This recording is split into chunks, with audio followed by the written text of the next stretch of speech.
Hi KS மகாராணி filters. எந்த site பார்க்க போகிறோன்னா பாளையங்கோட்டை.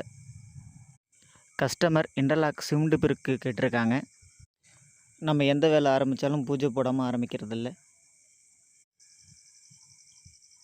இந்த கஸ்டமர் 10 அடிக்கு ஒரு பில்லர் போட்டிருக்காங்க. இன்டர்லாக்கை பொறுத்த வரைக்கும் 10 அடிக்கு ஒரு பில்லர் தேவையில்லை, ஒரு 20 அடிக்கு ஒரு பில்லர் இருந்தாலே போதும். ஆனால் கஸ்டமர் கொஞ்சம் ஸ்ட்ராங்காக இருக்கணும்னு 10 அடிக்கு ஒரு பில்லர் போட்டிருக்காங்க. இது ஃபுல் லேப்பிங் பண்ணதும் இதில் பில்லர் பூச்சி வேலை மட்டும் பண்ணியிருக்கோம். டாப்பில் வந்து ஜில்பிம் போட்டு பிளாஸ்டிங் பண்ணியிருக்காங்க. பாயிண்டிங் ஒர்க் நடந்துக்கிட்டு இருக்குது. பாயிண்டிங் பண்ணி ப்ரெஷ் போட்டு தொடச்சி க்ளீனாக கொடுத்துருவோம். இதில் இன்டர்லாக்கு 5 அடிங்கிறதுனால ஜில்பிம் மட்டும் போட்டிருக்கோம்.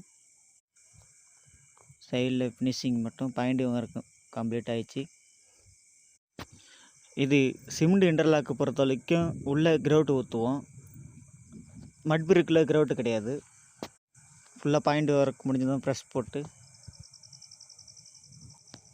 இந்தாண்டு சைடு ஃபுல்லாக கம்ப்ளீட்டாக பிளாஸ்டிங் ஒர்க் நடந்துக்கிட்டு இருக்குது.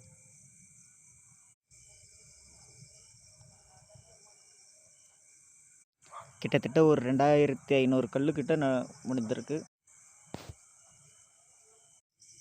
ஒரு 500 கல் 8 இன்ச்சு கல்லும், ஒரு 2000 கல் 6 இன்ச்சு கல்லும் வச்சு பண்ணியிருக்கோம் இந்த வேலை. இதில் பில்லர் ஓரத்தில் பிளாஸ்டிங் பண்ணுறதுக்கு கொஞ்சம் கேப் விட்டுருப்போம். அது ஃபுல் பிளாஸ்டிங் பண்ணுறதுக்கு வேலை ஃபுல்லாக கம்ப்ளீட் ஆகிடுச்சு. இதுக்கப்புறம் பெயிண்டிங் வேலை தான். உங்களுக்கு காம்பவுண்ட் வேலை ஒர்க்கு, வீட்டு ஒர்க்குன்னா கான்டாக்ட் பண்ணுங்கள். என் நம்பர் பின்னாடி பின் பண்ணியிருக்கேன்.